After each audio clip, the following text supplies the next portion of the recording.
Hosting and bandwidth provided by the Blue Box Group. Check them out at bluebox.net. This episode is sponsored by Component One, makers of Widgmo. If you need stunning UI elements or awesome graphs and charts, then go to widgmo.com and check them out. Don't panic, they'll be paid for most of us. Hey everybody, and welcome to episode 87 of the JavaScript Jabber Show. This week on our panel we have AJ O'Neill. Yo, coming at you live from a messy desk. Joe Eames. Howdy. I'm Charles Max Wood from DevChat.tv, and this week we have a special guest, and that is Alex Russell. Oh, hi, I'm happy to be 87th in line. There you go. Do you want to introduce yourself, Alex? Sure. My name's Alex. I work on the Blink team at Google, and I'm trying to help fix the offline problem for the web. Previously, I've worked on very large JavaScript frameworks and have done some standard stuff. I helped start the team here at Google that has been putting together the web components work, which you might have heard of. And I serve on JSJ TC39, the group that is working on JavaScript as standard, and on the W3C technical architecture group, where we're trying to help make sure that the APIs that you deal with next are the ones that you like, and not the ones that you hate. Awesome. Hurrah! Well, no hurrah just yet. We'll see how it goes. Someone intelligent on the committee. They're all intelligent. Hey. Let's be clear. Everybody who works on standards is intelligent. It's just often that we tend to be data poor. Experience is a good teacher, and it's hard to distribute. I realize that in recent days, like, the people that are working on the standards are really top-notch people, and probably the ones that had worked on it in the past were just not in the right industry to be making the standards. I also realize it's really hard because the web is stuck the way it is, and so you can't just, like, even being a very intelligent and understanding the web really well, you can't go in there and make it work because it's already broken so bad from before. I mean, I'll agree to some of that, but I think this is just as important. The people who make browsers are roughly the people who make standards, and the people who make browsers don't get hired to make browsers because they were amazing web developers. You don't sort of level up at the end of the web development thing, and suddenly you get handed a C++ compiler and a Git check. That's not how it works, right? You get hired to work on a browser because you're the gnarliest badass at C++. And they let chumps like me in occasionally. So that means the people who populate these processes tend to have affinities for the underlying system and not necessarily for the day-to-day of building a thing, right? And early on in the web's history, it couldn't have been any other way. There weren't a lot of web developers, right? No one had been doing it for 10 years. So you had a lot of people sitting around trying to invent a thing the best they could. But now we're in a place where we can start to use our experience and the data that we've got about what works and what doesn't to go influence that process from a more practitioner-based perspective. And that's a voice that we haven't had, I think, enough of in the process of building most of these standards for a long time. So a lot of what I care about is making sure that web developers' interests are represented at the various standards bodies and working groups. Because, like I said, a lot of times people want to do the right thing, and they're the right people to do those things, but they may not be able to tell whether or not one of many options is the right one. They just don't have the experience of building things. Well, I was definitely excited the day that I noticed that they have the MooTools $ and double $ operator in Chrome, like just part of Chrome. That was kind of neat. Oh, in the DevTools? Yeah. Yeah, the DevTools are largely written in JavaScript. I think this is actually one of those big things that's going to transform the world in terms of building better APIs, is that the more that we get people who are building browsers to be people who write in JavaScript for part of their day, the better we'll do. Like, our batting average will go up in terms of designing APIs that don't suck. You really don't get the flavor of a language. Like, you can sort of read the spec and sort of see how it might work, but you don't really get the flavor for what does and doesn't work in practice until you go write a bunch of it. And asking someone who's a busy C++ hacker to go do that every day without it having an impact on their day-to-day work output is probably a non-starter. So, I could go and sit at all of my colleagues' desks and say, write me 2,000 lines of JavaScript right now, but they would not very kindly tell me to go stuff myself. And they'd be right. But if we turn the task of building a browser into something like self-hosting a bunch of JavaScript code, then we're in a much better spot. So that's what I'm excited about. You sound very well educated about this topic. I was curious what your background is like before you were doing what you're doing now. So how far back do you want to go? I'm older than I seem. To birth. Oh, to birth. Start with the dinosaurs. It was uneventful. I don't remember much. I worked out of school doing web application security and network security and sort of did JavaScript stuff on the side. and started building JavaScript libraries because you sort of need that eventually. And eventually wound up getting a gig doing JavaScript in 2000, I think, 3 or 4, full-time, which was astonishing to me. There was no such thing as a JavaScript job in 2003 or 2004. I don't know if you remember, but there was this ragtag fugitive group of us who were still writing JavaScript on the side for fun and not much for profit. And we started putting together our tools and sort of comparing. And a bunch of these things were open source, but it was just a small group of people hanging out on internet forums, if you remember those. And much of which is now lost to history, thank goodness, because we were children. And eventually the day job started to need better and better tools. And so together with a bunch of like-minded folks, we put together the Dojo project. And this is literally like pre the Ajax thing. We were trying to build BI dashboards with charting and graphing and, doing lots of data analysis on the client side, and it had to work on Firefox 1.0, which was the new modern thing, and IE 5.5. So that was the challenge. And so we put together the Dojo project. And of course, history happened. And Dojo was a tool for people who had big problems and knew it. Turns out that's not most people. And that's all right. And eventually I went to Google to work on a product called ChromeFrame, which is where they were foolish enough to let me start writing C++ for a living. And so I joined Google specifically to work on ChromeFrame and did that for a couple of years, and then have been working more in the how do we evolve the web as a platform thing for probably the last 2 or 3 years, starting with a bunch of work around web components. Dmitry Glaskov and I sort of led a team to help put together what we're now seeing come out of browsers as Shadow DOM, web components, the template element, and some changes to JavaScript. And now my focus is shifting more towards sort of the general question of how do we improve the quality of specs overall and this service worker thing. So how do we make applications that work really, really offline and make them work as well as native apps do offline? That's me. That's really cool. We got you on the show to talk about TC39 in particular, and it sounds like that's kind of a major part of what you were just talking about, where you're trying to make, the web better and make JavaScript better and things like that. Do you want to explain a little bit about what TC39 is and, why it's important? Sure. So for those who don't know, TC39 is the cryptic code name for the European Computer Manufacturers Association, or ECMA, which is a standards body's subgroup, which works on JavaScript, the standard. So TC39 produces something called ECMA 262, which is the thing that every JavaScript implementation sits down to implement. Obviously, they have to do more than that because the web is, got lots of extra stuff that's outside the language specifically. But TC39's job is to evolve JavaScript, the language. And so my interests there, and those of a lot of the newer members of the committee, are to try to improve the language in ways that get more bang for the buck in terms of web developer productivity. There's a lot of things we could add, and there's a lot of things we could change. Obviously, we're constrained by backwards compatibility, which is a really, really heavy burden. But the ability to say what you mean in JavaScript is something that I'm particularly interested in, and it's something that I think the committee has done an okay job of in the past, but has not focused on with regards to the web developer perspective. So that's where I'm coming from. Because, you build systems that need to scale a little bit, and you kind of eventually get yourself into a place where the primitives that JavaScript gives you don't let you compose large systems, and they don't give you natural tools for doing it. We've got some really great things coming in the next version of the language that are going to help out there. The first is a class syntax. And the class syntax is not classes. It's not Java classes. It's not classes as you know them from any other language. They are JavaScript's prototypal inheritance, but it's just sugar over them. But when you look at it, it reads like a thing that you can make one of using the new keyword. And so that's incredibly exciting to me. And the other thing that's really exciting to me is the modules specification. So modules are a way for you to put together a bunch of code and import it and have the transitive dependencies all loaded for you. And it'll look like it's synchronous, right? So you'll say import blah from whatever.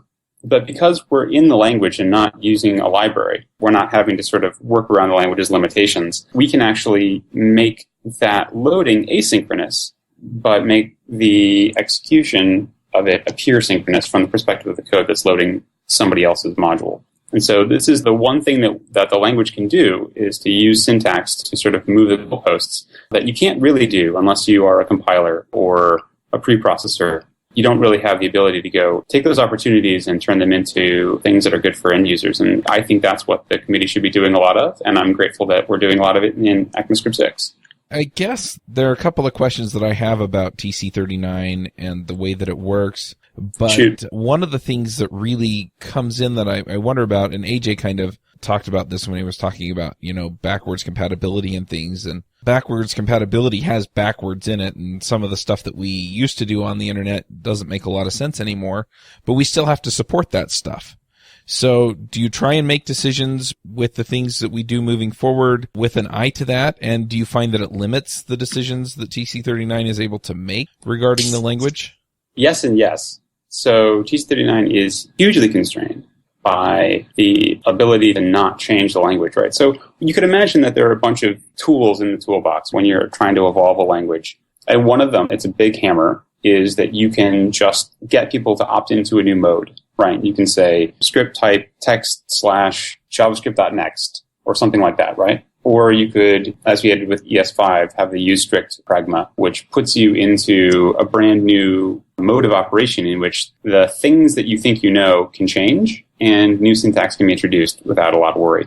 But those things have a real price. It's very difficult to reason about code that has lots of modes in it. And at some point, you're not really talking about the same language. So this is an active debate, but it's been settled for ES6 in favor of not adding any new modes.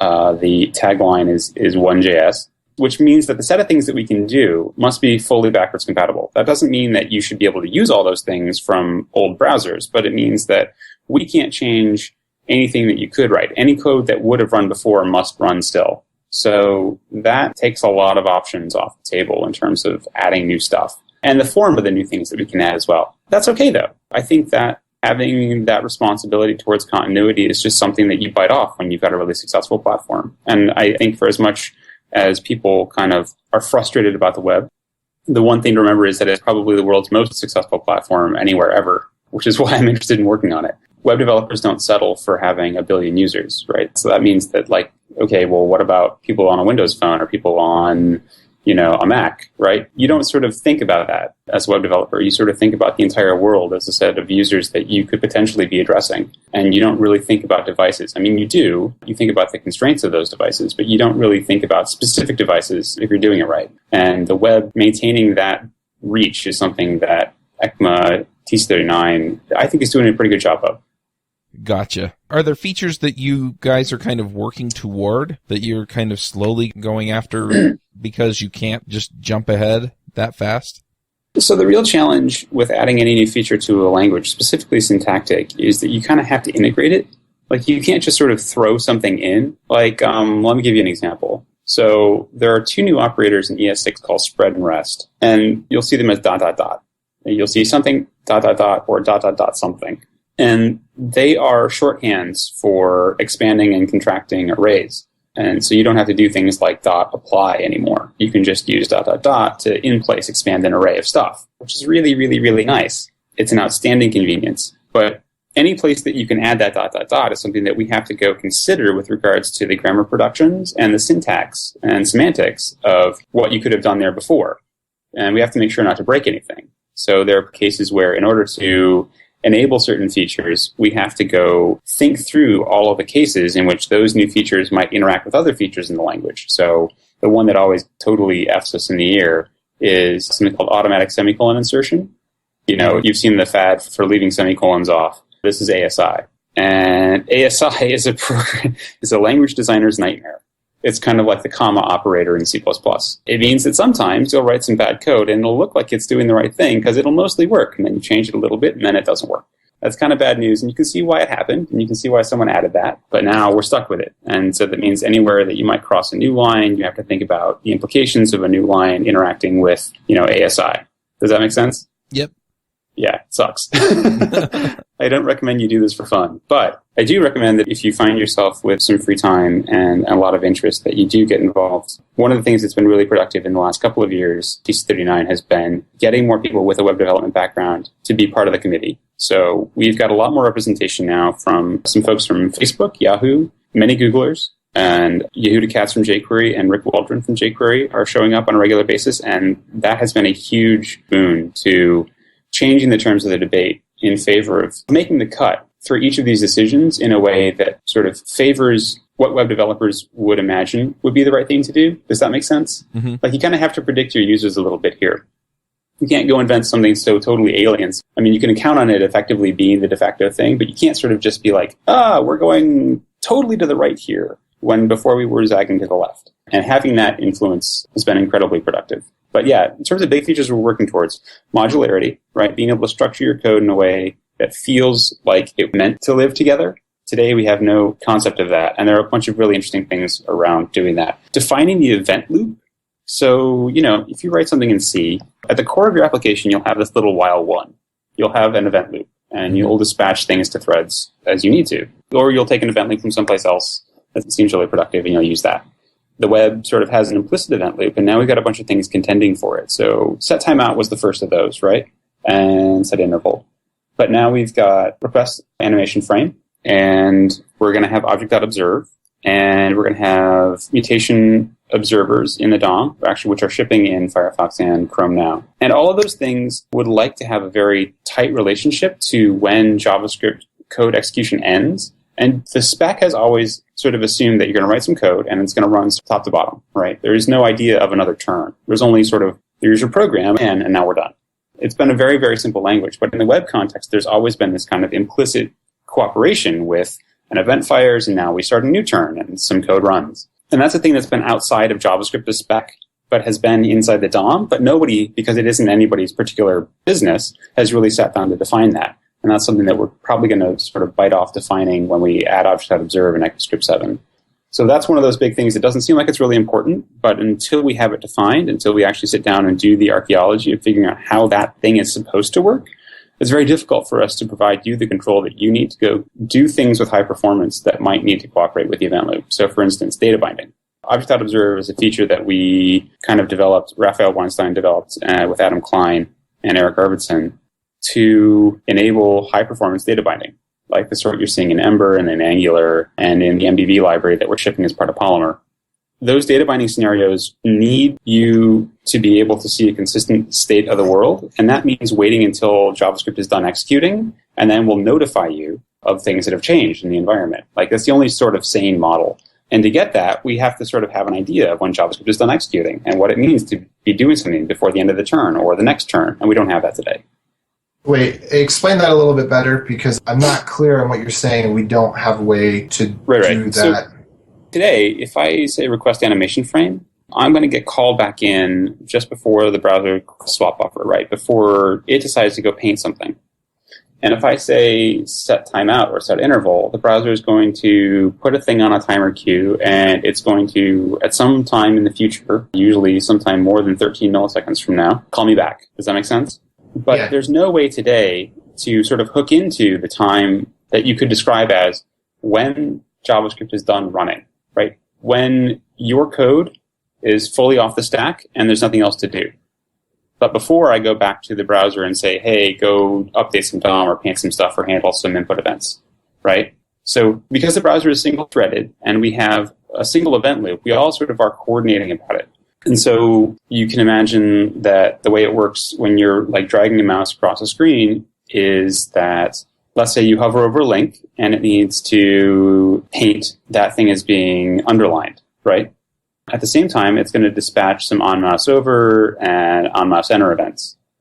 And those might run some JavaScript. So now you have to define an order for those things. Well, okay, I run some JavaScript on-mouse over. When does that happen with regards to that paint happening? And when I'm done with the JavaScript, can I do some work, right? Because I have to yield back to the event loop to let it go do the painting or to go do the other work. Does that make sense? Yeah, and tell me if this is also in the same realm. Like the idea of I want to make 15 separate DOM updates, but I don't want to make them when I make them. I want to make them when that round of execution is done. Exactly, yeah. So defining a hook for that time, which you can sort of just define if we were just sort of talking about it. We can like write it down on the whiteboard and be like, there's a time at which JavaScript is almost about to yield to the main loop and let it go paint stuff, but I want to do some work there. We could talk about that. And in our code, we could write down, look, I'm about to be done at every point where you might be exiting and go check and see if there's some work to do on a queue, but that's a real pain in the ass, and nobody really does it that way.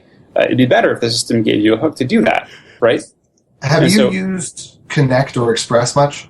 I haven't used them in Angular. I apologize. Okay. Because they have a system that maybe makes sense for this type of scenario where you define basically an array of modules.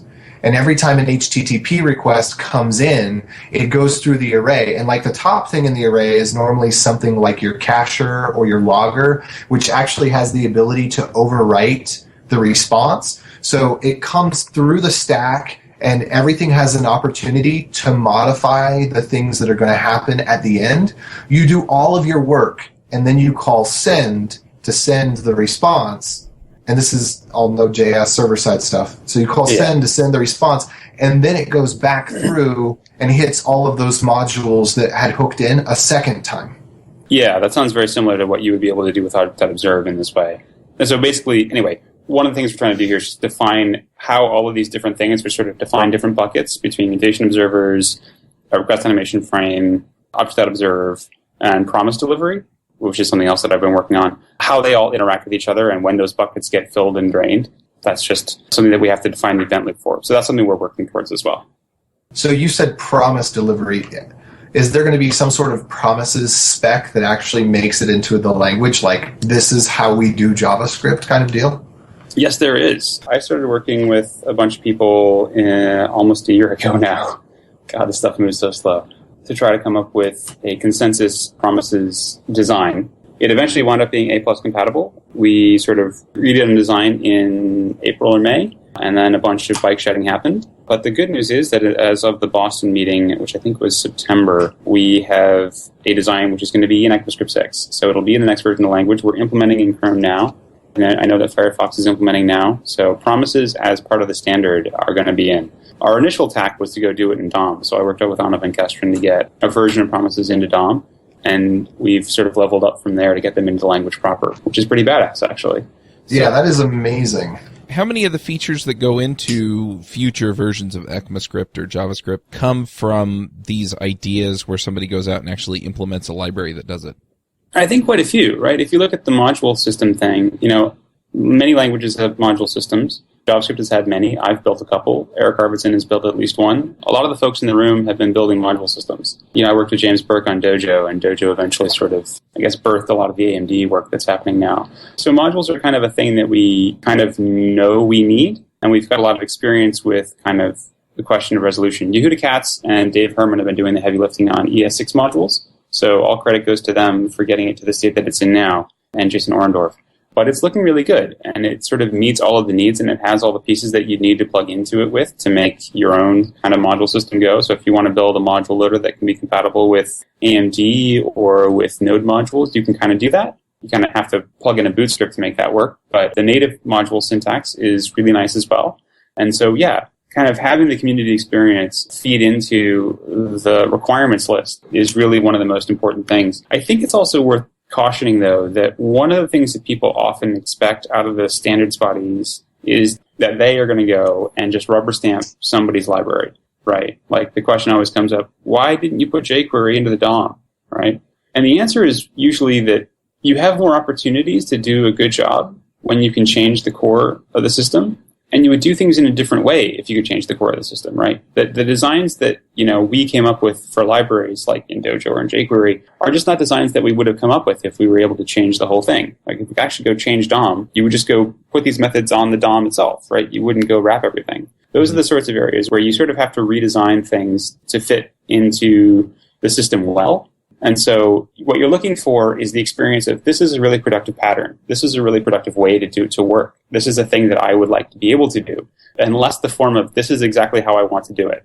And so you hope that by having enough of the right people in the room, you can validate this stuff. And by doing early implementations and by doing like with ES6, Eric Arvidsson and John J. Barton, and to a very small degree myself, and Peter Hallam have worked on a system called Tracer, which is a transpiler. It lets you use ES6 modules and classes and a bunch of these new spread and rest operators and a bunch of those sorts of things to write ES6 code today and transpile it in JavaScript to ES5 code. So that can run almost everywhere now. And getting early experience with systems like that helps you validate whether or not this thing really works for you. And that tight feedback loop, which we've also sort of had now with web components and the Polymer project, It's incredibly valuable in sort of helping you road test whether or not your new thing is going to actually fly. Because you think you have a good idea based on experience, but it's really nice to have some data behind the eventual system as well. That makes sense. I want to back things up just a little bit and talk about how does an idea, let's say promises or modules or something, when you want to put this into the language proper, what's the process for doing that? Does somebody make a proposal and then you talk about it and vote on it? Or is it more complicated than that? Nope. We operate in TC39 under what's called the champions model, where if you're really hot under the collar about a particular idea or a particular technology, you come up with a proposal and you put it on the agenda for a meeting. And that does mean that you probably have to be at meetings in order to move something forward or find someone who is. But if you've got something that you're particularly passionate about, please reach out to me. I'm not hard to find online. There are lots of good ideas that are out of scope of JavaScript, the language, but there are other places where a similar model works, right? At the W3C, specifically at WhatWG, it's very easy to be a voice for a particular thing. The most important factor in success or failure of being an advocate is being able to find people who are implementers to work with you, to go verify whether or not your idea will fly, and then go and try and be reasonable as you possibly can, and do the quiet behind-the-scenes shuttle diplomacy to get the people who are going to be most invested in your idea excited about your particular design. And that's not something you can force. And it's not a defense of smoke-filled rooms in any way. It's just an acknowledgement that standards are people. It's like Soylent Green, right? It's people trying to do the best they can. And they often need more information to do that than they have right now. And so the best thing you can do to try to advance the cause of a particular feature is to give those people that information or help them see it your way. Mm-hmm. And there's no secret sauce to changing minds, right? But being a dick is probably a quick way to not change anybody's mind. Yep. How do most of these conversations happen? You mentioned meetings, but isn't there also a mailing list and things? Yeah, there is a mailing list, and it's relatively high traffic. ES Discuss. There's now esdiscuss.org, I think, which is an incredibly useful front end onto the mailing list. And ES Discuss summaries on Twitter give you a pretty good sense for the tenor of the debate, which is really good. It's worth noting that we're switching to a new process in ECMAScript 7, which I'm incredibly excited about. And this is all down to Raphael Weinstein, the man behind Object.observe and Mutation Observers and DOM. This new process looks a lot more like the train model that we use for Chrome releases, where new features get accepted, they're small, and thought is once a year. There will be a new version of the spec, and if your feature didn't make it in, if it didn't get to the end of the process before that train left the station, then it'll just be on the next one. Because right now, the way we've been doing ECMAScript revisions has been these very long monolithic projects. And I got initially involved in standardization for JavaScript in the battle days of ES4. And I don't know if you've heard anything about that, but it was as bad as anybody says it was. I guarantee it. And it failed. Right? We had a release that totally failed. ECMAScript 4 never saw the light of day. It was huge. It was a multi-year effort, and it got us nothing. There were a bunch of targeted small fixes that came out of it for ES5. Some of which have been, over time shown to be great, some of which are a little bit problematic. But in general, ES5 happened because it was small and targeted. ES6 has taken a very long time, longer than any of us had expected or hoped. And part of that is down to that integration process that I was talking about earlier. You really do need to sit down and spend a bunch of time thinking of how each feature is going to interact with each other feature. And it's very difficult to do while you're designing a feature. So the idea here behind this new process is that we will get more complete features into the pipeline earlier and get them into drafts and see how they shake out. But sort of a 1-year time frame gives you enough time to consider a bunch of things without having to stop the whole world when somebody wants to add something new, right? It's up to that person to then go try and do a bunch of that early integration. And you don't have to hold up the entire train of potentially done features, right? So the spread and rest operators have been done for a long time. Class syntax has been done at least for probably 8 to 12 months now. Those are things that probably could have shipped in a release that we didn't have a release ready to go out the door for. And they'll be in ES6, but it would be nice to not have to hold the line on features like that and give implementers the ability to go start putting stuff into their browsers early without the risk on the basis of a new full revision earlier rather than later. Are there things that you find that people kind of misunderstand or misconstrue about TC39 or ECMAScript or just this process in general? I mean, where to start? What are kind of the big things or one or two of the big things? Okay, so let me start by saying that there's kind of a hierarchy of tool makers, right? And I've sat in many of these chairs. I haven't necessarily done them well, so you can critique me and my work on all of these levels, including the work that we're doing in TC39, as being just bad. That's fine. But I think that the model holds, which is that you have people who are building just sites, right? You've got people who are building tools for people who build sites. You've got people who are building tools for people who build tools who are building sites. And then eventually you have people who are building the platform itself, right? And maybe those middle two tiers sort of fold into each other. It's hard to tell. But, you get like NPM is a great example of a tool for people who build tools. And then node modules are a great example of tools. And then you've got people who are consuming them and putting them together into individual packages or products. The same thing holds true on the client side, right? You've got Bower, which is a tool for people who build tools, et cetera, et cetera. And so the language is kind of the slowest moving, one hopes, in some ways, but most powerful area for us to change, right? You can make relatively small changes that have a very large impact. That's outsized to their, kind of what you would expect to happen as a result of a relatively small change. But the result is that you have to serve a much larger constituency. At each of those levels, the set of people that you are trying to do right by gets larger. And so the conflicts potentially between those people and what they think is right gets larger. Does that make sense? If it's true that you can't please all the people all the time, that gets ever more true the larger the group of people is that you're trying to serve. And TC39 and most of the other web standards bodies are trying to serve the entire world, or at least the developers who have to build things for the entire world. So one of the pathologies that I think we see about people who are trying to just sort of jump in and change something in the standards world is that they assume that because something is important to them, it's important to everybody else. So one of the most important things you can bring to the discussion is empathy. You definitely need to have a view and be able to make a case based on what you think everybody else will need. You need to be able to sort of gather data. And data is sort of, empathy is easy when people are telling stories, but the plural of anecdote is not data, I guess is the quote. And so gathering data and being able to make a larger story about what people are doing in aggregate is an incredibly powerful tool. It's sort of our best storytelling technique for making the case that something is an important feature for the web. So, for instance, the fact that all of the JavaScript libraries that I can think of when they get to a particular size all grow their own module system lends incredible weight to the idea that we as a committee should go take that burden off of the tools themselves and go put it into language, right? It's a good argument for prioritizing modules over other things people might care about. Does that make sense? So one of the misconceptions is that because it's important to you, it's important. And I think that's probably the tip of the iceberg, but I guess I'll leave that one there. The other ones are to do with who's doing what and why. And I think it's just important to remember that the people who are working on these committees are people. And they have particular experience, and they've got shortcomings and faults like everybody else. And you can expect more of them than you would maybe someone who's sitting in a seat with less power. And you should call them out for doing things that are, in your view, destructive. But making change is the predicate for making things better. And so you should expect them to try to make change. And when they don't, I think that's the worst thing. And that's not usually what we get purloined for. People are usually angry that we're not making changes in exactly the same way they would have. And I think that's generally short-sighted. The long-sighted view is to suggest that we're not making enough change quickly enough. So one other question I have related to this, it seems like when we talk about a lot of this stuff around ECMAScript and JavaScript, most of the references you've made have been web-focused.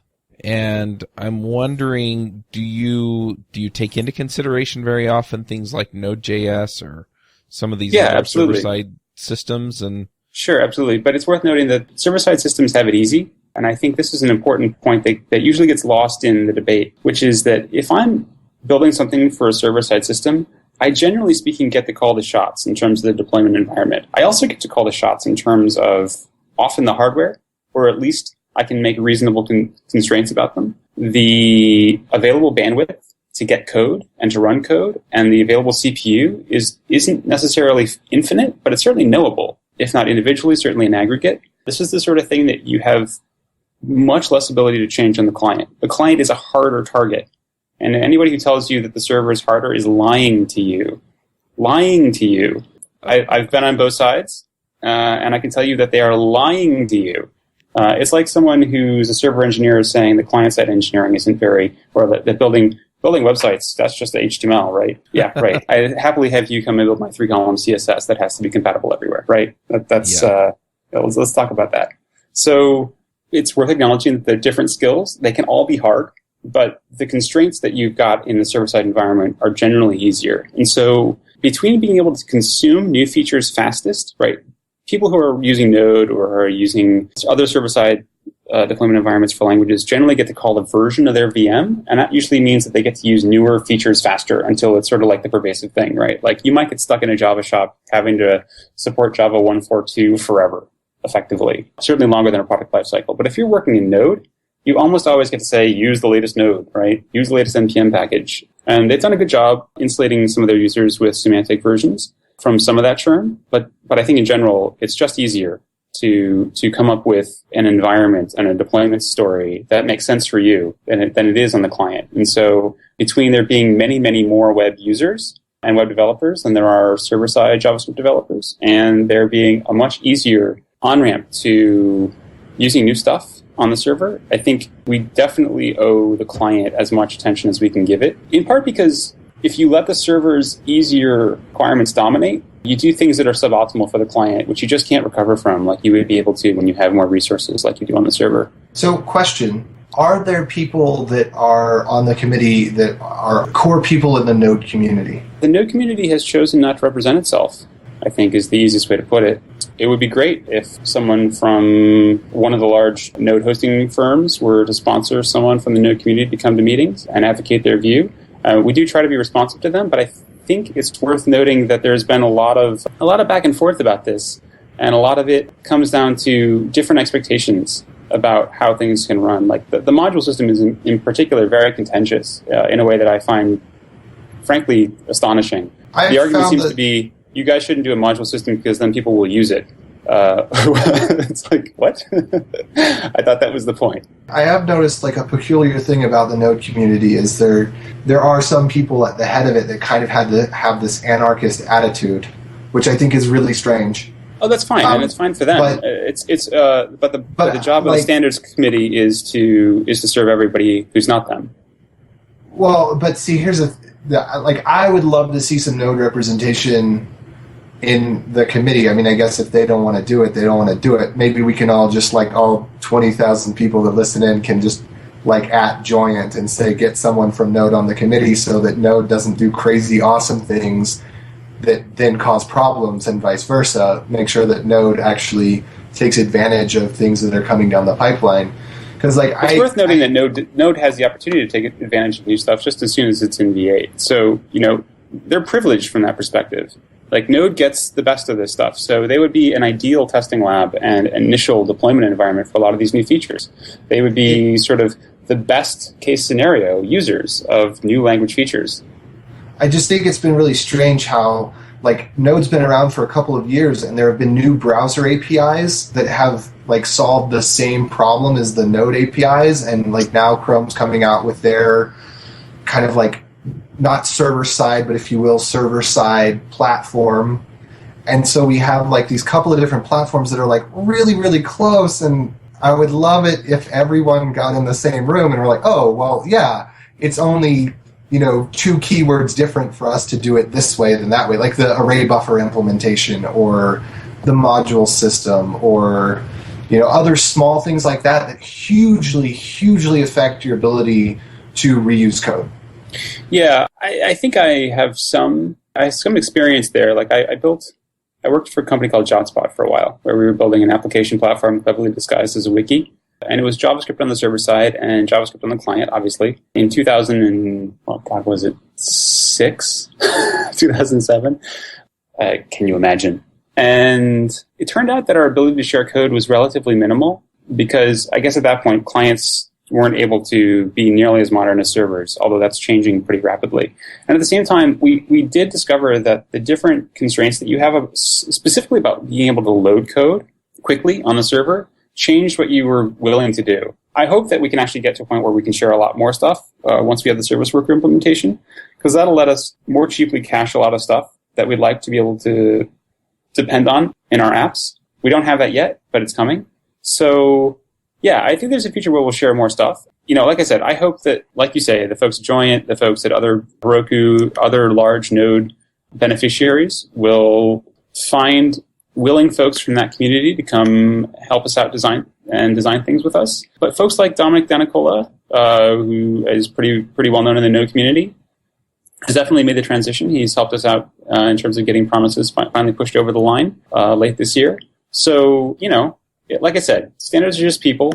It's just people trying to do the right thing. And so to the extent that those people want to participate, it's generally the case that they can find a way to do it. Awesome. So overall, I'm kind of curious, what do you hope people kind of get out of the conversation that we've just had?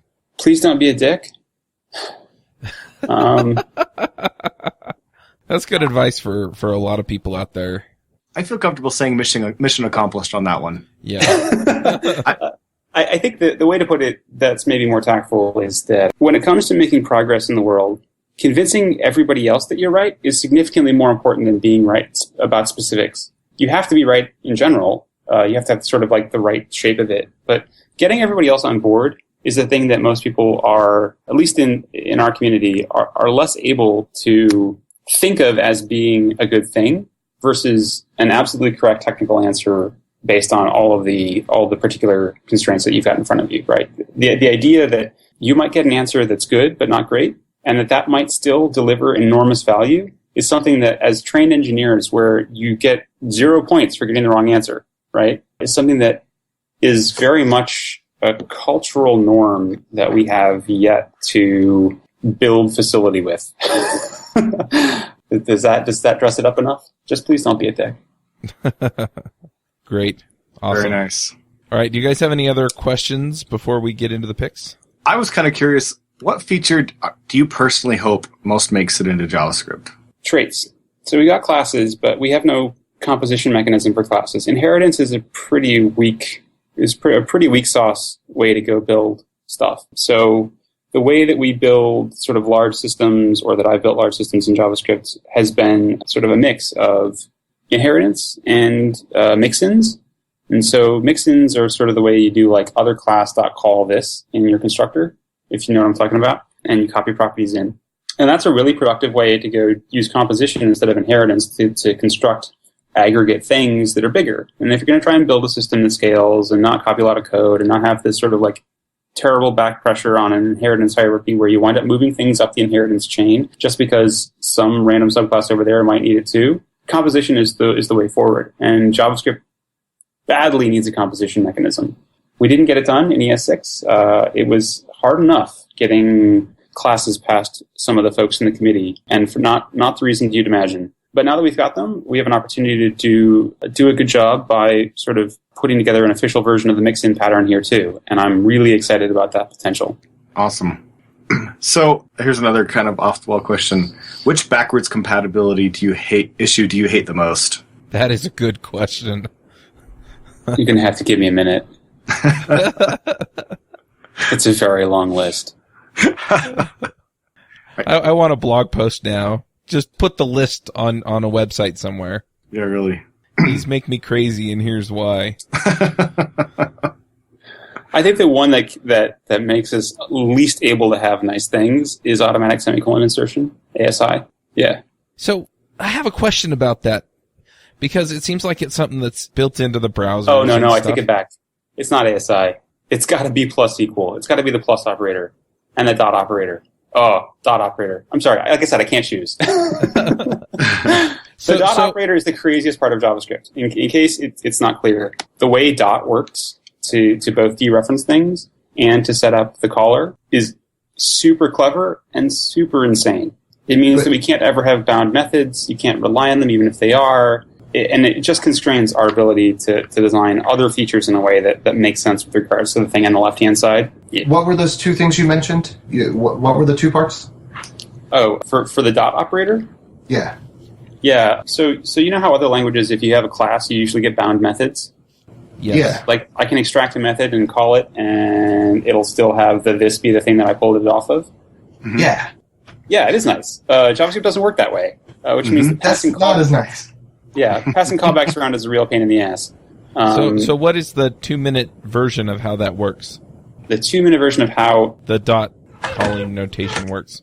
Yeah, so the way dot works is that you have an object and you say dot, and that extracts a thing on the right-hand side using an index lookup. And then if there's parens, it calls it. But through magic, it doesn't just call it. It calls it and says, the thing on the left-hand side of the dot over there is the thing that you're going to be called in the scope of, right? Does that make sense? Uh-huh.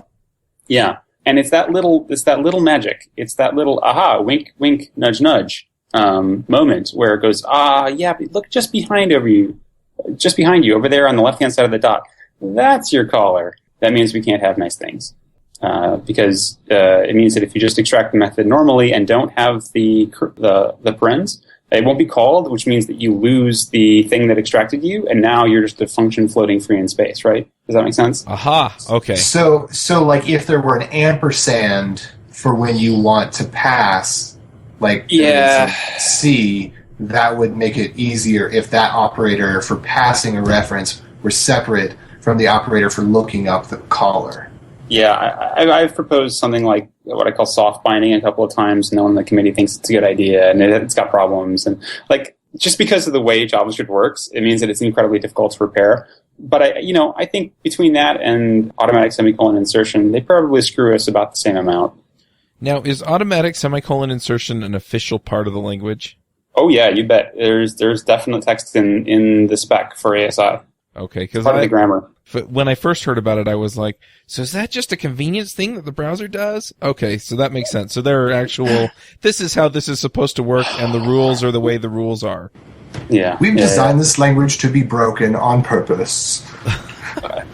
And I assume that it started as someone doing exactly what you said. It was just probably just, I wasn't on the committee at the time. I assume that it just sort of made it in as some browser vendor was like, yeah, it kind of sucks. You should just be able to figure out what the semicolon is in these cases. And they did it, and then boom, now you're stuck. Yeah, it just seems like there are some weird cases where you would expect it one way and you get it another. And it also varies, like if you're used to one language that does that kind of thing one way and another language that does it a little bit different way, then yeah, nobody's happy with the way that it handles certain cases. Yeah. So just turning it off and making it an error would have been in retrospect, might have been a better thing to do. The right thing to do is sort of a value judgment that I can't make, but yeah, it might have been a better thing to do. Right, but now that it's in, if you try and pull it out, then you break a whole bunch of people's stuff. Yep, that's a no-go. So what are the possibilities for creating a second language? Like both Google and Microsoft have tried to do it, but I mean, obviously Microsoft's not going to want to play with Google. And Google doesn't want to play with Microsoft, so the idea that... And then Apple just does their own dang thing and doesn't even look either way at anybody, you know? So, I mean, it seems like a real great solution would be to have a separate language, but is there any chance that a committee could get those three big players to agree on something? Don't count out Mozilla. You know, you need 4 players. Well, but Mozilla's pretty easygoing. Like, they're not a problem. Like, nobody's like, oh, that darn Mozilla, they're the reason we can't have nice things. You know, they started us having nice things. If it weren't for Mozilla, the web would suck. I don't know that there's I think there's more to the story in just about every statement you made about every company you said something about there. Yeah, it's fair. Microsoft actually probably did more for the web than any other company I can think of until the middle of the last decade, right? Like, you know, honestly, if IE hadn't stopped so far past the mark of being better than Netscape, we would never have had serious web apps. There's just so much. Anyway, I'll stop my little fanboy moment with Microsoft. The way I put this is that just sort of because of the game theory involved, right, trying to get all those players to coordinate about a new thing, the next version of the replacement for JavaScript will be the next version of JavaScript. Does that make sense? Mm-hmm.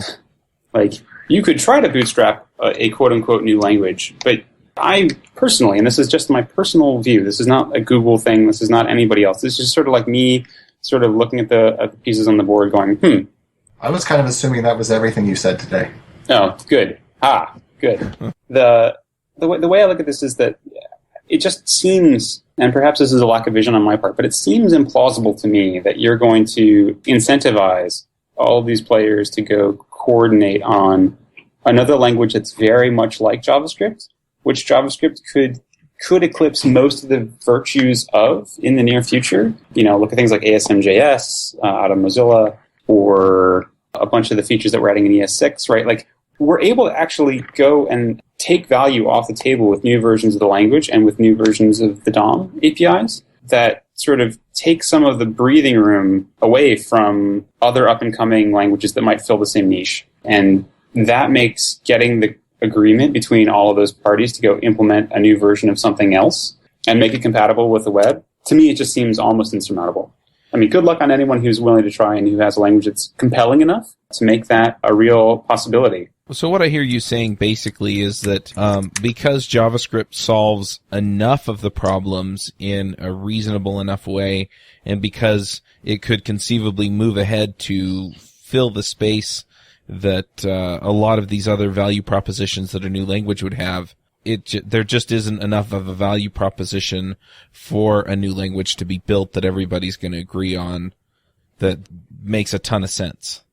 Yeah, and as JavaScript continues to improve, and as JavaScript VMs continue to improve as compiler targets, I mean, again, look at ASM.js and a lot of the optimizations that we've done in the last couple of years to make other languages like CoffeeScript and even the tracer output that much more performant, right? That you have to have a really, really compelling mega feature to get developers to jump from one to the other. I mean, for instance, the way you use TypeScript today is you run it in JavaScript, and the way you use Dart today is you run it via JavaScript. And the same thing is true via Quit and CoffeeScript and a lot of other languages that you could imagine could have more efficient and more highly optimized runtimes. But in the main, to get the reach that you really want, you'll probably be running them on top of a JavaScript VM for the foreseeable future.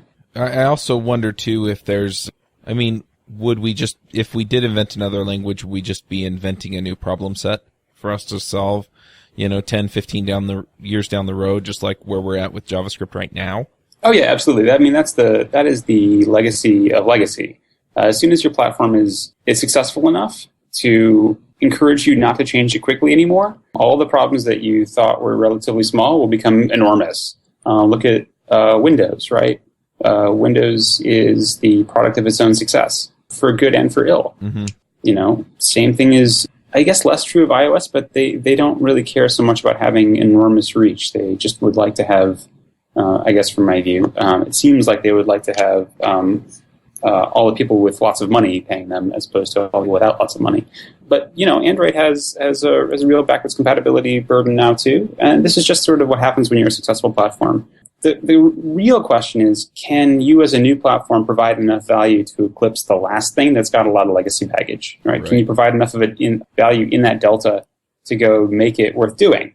And that's just not something that falls off a tree. You have to really be running at it. It's hard to do. Like I said, good luck to anybody who thinks they can. It's a really ballsy thing to do. I mean, I work on JavaScript because I view our problem as not really being a language issue. I think that we can definitely improve the world via the language, but I think our large problems on the web are platform issues, right? How do the bits play together? How do they integrate? How do they talk to each other? Or do they talk to each other at all?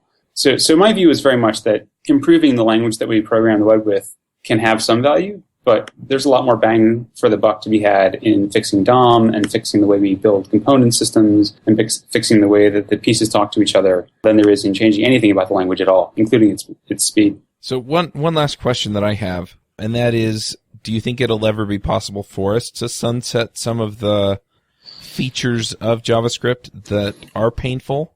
That's a really good question. We'll get to the point where it's like we've got some of these other tools that make the pain with this mostly defunct, and so if we remove it, it'll allow us to move forward in other ways.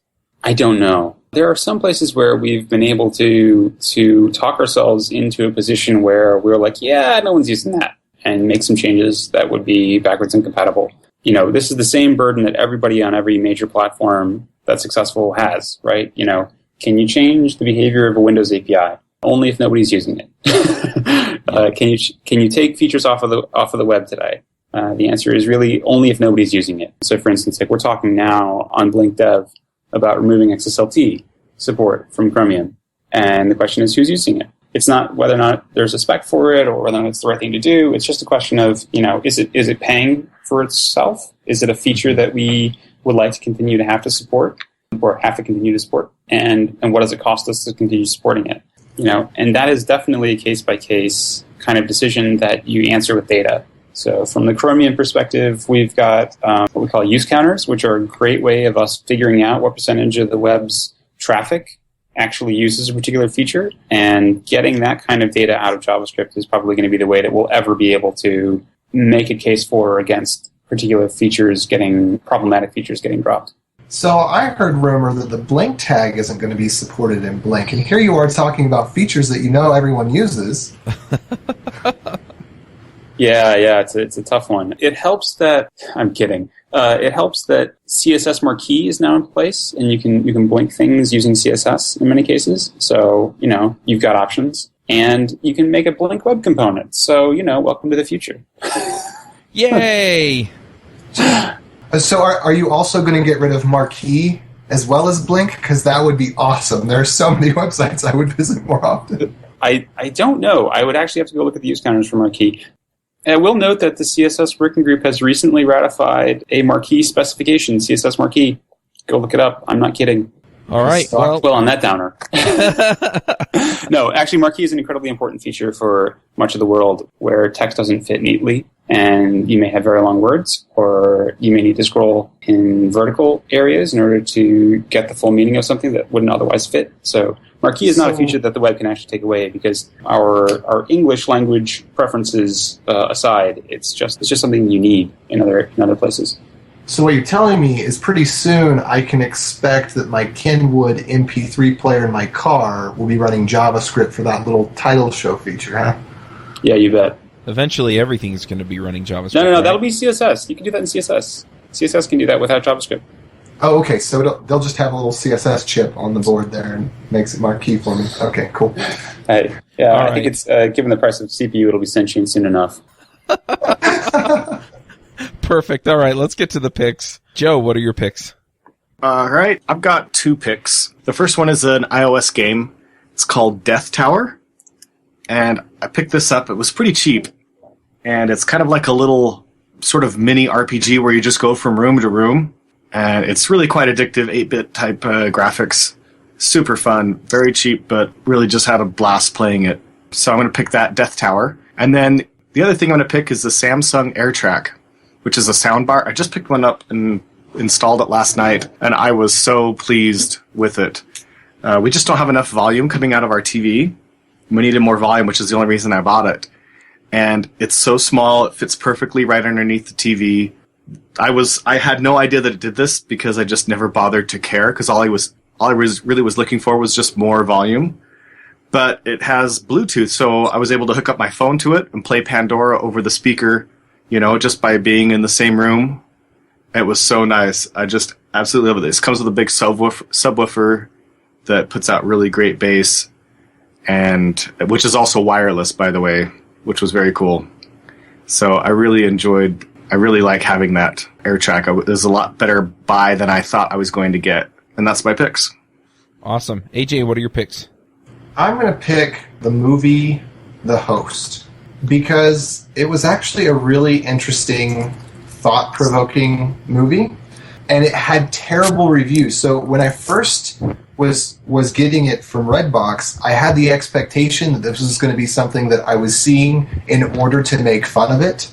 Like when Twilight came out, and for the first week, every time I was with my friends, I just randomly unbutton my shirt and pull open my chest hair and say, "Sparkle, sparkle, sparkle." I was kind of hoping for something like that, but it turned out to be like completely different, and that it was a good movie, that it wasn't just pure like nonsense entertainment, but it actually has a story to it, and it's kind of cool. So I know it's a little late. Everybody else that wanted to see it has already seen it, but don't pay attention to the 5 out of 10 on IMDb. It's interesting. Yeah, have you read the book? I'm just curious. I have not read the book, but I have it both in English and in Spanish sitting right here, and I'm going to try to learn Spanish more by reading it a chapter at a time. So I've started on the first chapter. I think the book was solidly good, and I thought the movie was solidly mediocre. There were a couple parts where the acting was subpar, but I didn't feel that it was like so bad that it detracted from the movie. I mean, especially in consideration of lots of other movies that are extremely popular with very poor plot lines and poor acting. Interesting. All right, well, I'm going to jump in with a couple of picks. The first pick that I have is The Desolation of Smaug, and that is the new Hobbit movie that's coming out next week as we record this week as you listen to it, if you got it when it came out. And I'm really excited to go see it.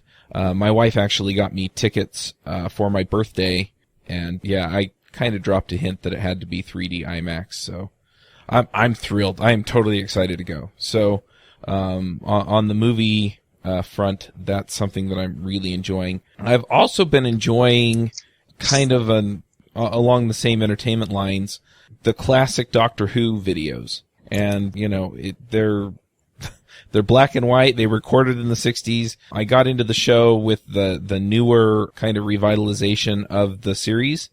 David Tennant or before? Chris Eccleston. I started started with that. David Tennant is definitely my favorite Doctor so far. And I think my favorite companion was Amy Pond. But anyway, I love the series. So I started listening to them, or I started watching them, and then I started listening to a podcast by a friend of mine named Samuel Lewis. And he has a podcast series called Going Through Who, and he's going through all of the classic Who and talking about the stories and things like that. And so he's actually got Doctor Who Guide, where you can go and get all of the past episodes. I believe you can also get them through less legitimate means like BitTorrent, and then just, you know, so then you can watch them and then you can listen to him and his panel talk about them. And it's been a really fun podcast to listen to, especially, you know, going and listening to, or going and watching the show and then, you know, comparing notes. Yeah, that was a little funny the way that they filmed that, and, you know, things like that. Fun. So it's really good. So I'm gonna pick both of those. And then my last pick, and I might have picked this last week, I've been listening to an audiobook called Duct Tape Marketing by Jim Jantsch, and I'm really enjoying it. It's just been really awesome for my freelance business. It kind of gave me some ideas of some things that I can do or do better. And so if you're interested in that, you're running your own business, doing any kind of marketing for an open source project or anything like that, it's a terrific book, and you can go pick it up. I've been listening to it on Audible, so either way is great. Alex, what are your picks? I guess I mentioned earlier Unlocking the Clubhouse, which is a wonderful book, which I recommend everybody who has anything at all to do with computers. Please read. It's a data-driven analysis of why we don't have nearly the representation that we should in our industry among women and girls. And it lays it out both in data and in a series of stories told from the perspective of people going through the process of trying to become computer engineers. And it's wrenching, and it's an incredibly, even though it was written in 2003, I think, it's still an incredibly valuable insight into what's wrong with our industry. One of the things that's wrong with our industry. On a happier note, I've been playing a lot of the new XCOM expansion, XCOM The Enemy Within. And if you are a fan of XCOM and you have not already picked it up, I heartily recommend you do it. The new game dynamics are a lot of fun. I mean, I guess I'm kind of addicted to XCOM, so I would say that. But yeah, there it is. I guess, there are new episodes of Have I Got News for You and Only Connect on the BBC, so if you can get those, I can't recommend them highly enough. My wife and I spend a lot of time watching those, so I've got lots more stuff that I like, but I guess I'll leave it there. Awesome. Well, thanks for coming on the show. It's been a terrific conversation and really interesting to kind of get a behind-the-scenes look at a lot of this stuff. Yeah, thanks so much for having me. All right, well, we'll wrap up the show. We'll catch y'all next week.